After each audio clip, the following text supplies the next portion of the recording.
Ayan, good morning guys. Dalawin ko yung aking farm.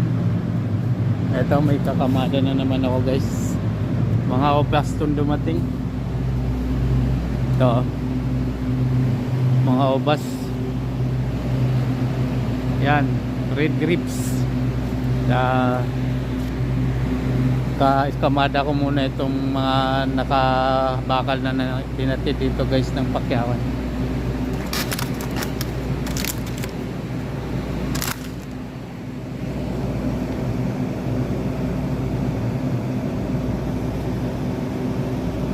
Sa mga followers ko, sana po paki-subscribe naman ang channel ko para umangat naman ako, umangat naman